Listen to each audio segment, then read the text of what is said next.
Hi everyone, I'm Jade. What we're talking about today is writing paragraphs, and I'm going to give you a structure you can use in the IELTS writing paper in the discursive essay section, and you can also use what I'm teaching you today in the CAE exam, but also more generally in discursive essays, because people who don't have much experience of writing essays or plus writing essays in English can often lose control of the essay because they're not really writing with a structure in mind. And when that happens, you just start talking about something else that's not even related to the question. So you don't actually get very good marks when you write an essay that's not about the question. Did you know that? Well, anyway, it happens sometimes.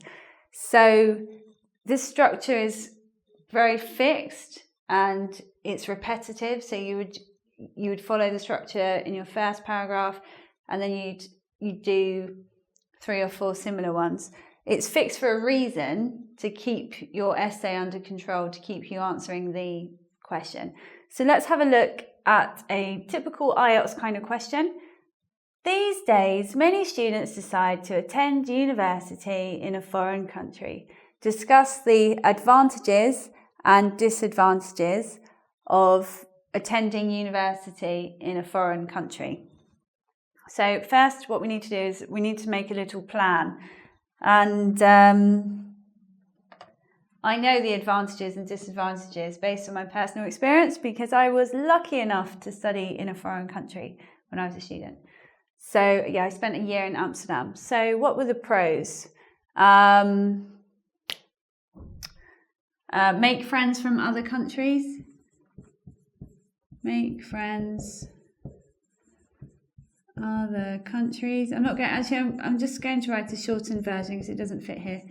Make friends from other countries. Learn a language. What else? Challenge yourself.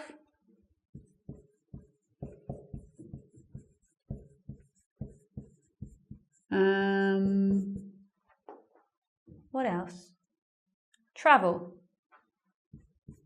Also, sometimes expense might be a factor. Now university is really, really expensive in the UK, so it may be an advantage to go and study in a different country where it's a bit cheaper, so potentially it could be cost. What are the disadvantages then? You might get homesick, you might miss your parents, or you might miss your dog or something, you get homesick. It might actually be more expensive for you if you go to if you move to a country where university is really expensive, so it could be expensive.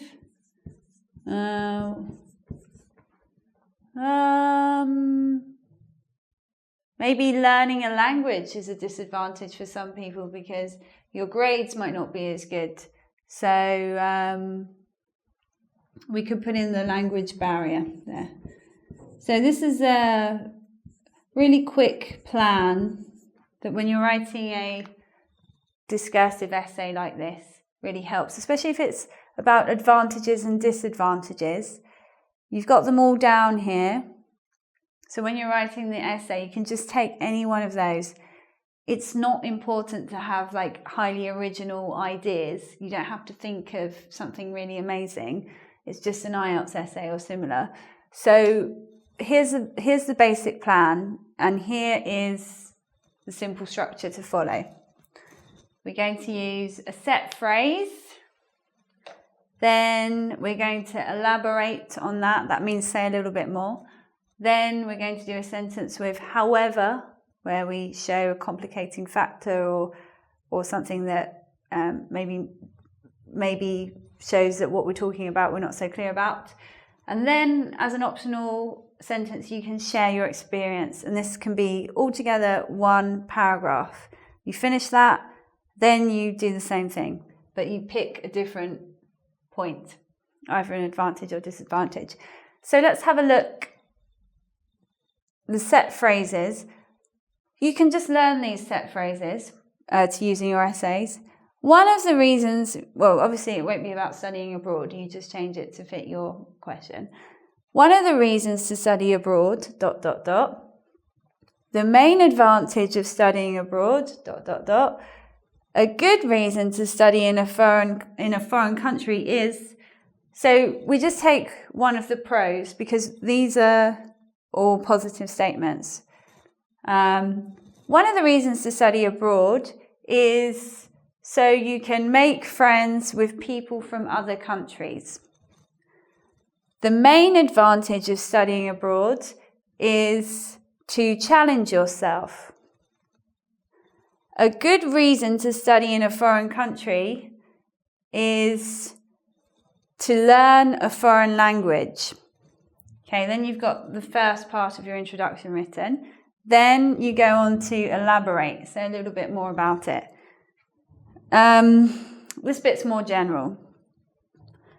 So let's imagine we're writing this point about making friends. When one studies in a foreign country, it is possible to make friends from different countries,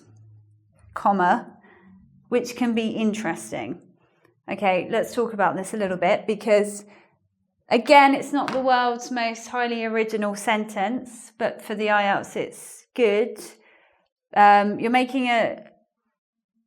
You're still talking generally and you're elaborating on your point. When you write like this, you keep your sentences quite short and controlled, and that means you don't lose control of them. Why am I saying one here?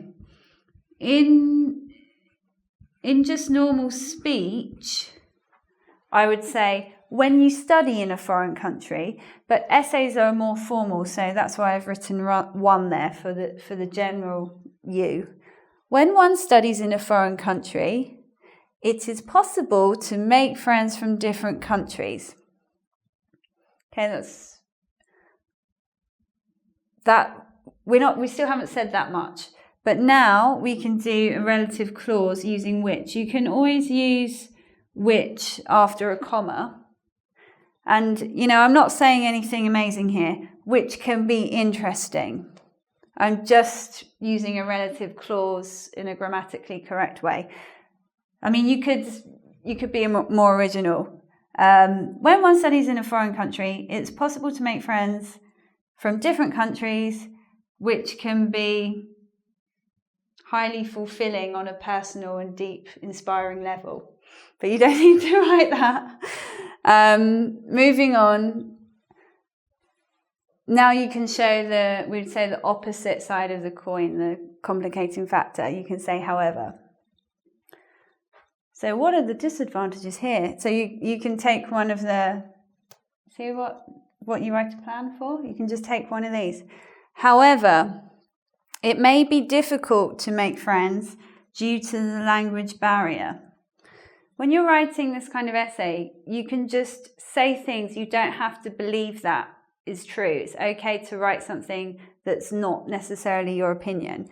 Some people find that really hard to do. It's like, I don't really think that. It's okay in this kind of essay.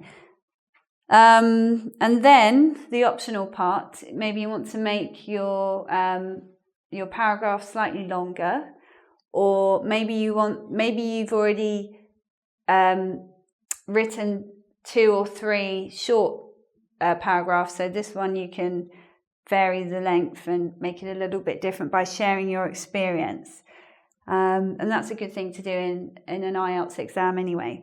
So you can use one of these set phrases, in my opinion, in my experience, in my view. For me, it would be quite easy to say, in my experience, okay, related to what we've already talked about. In my experience,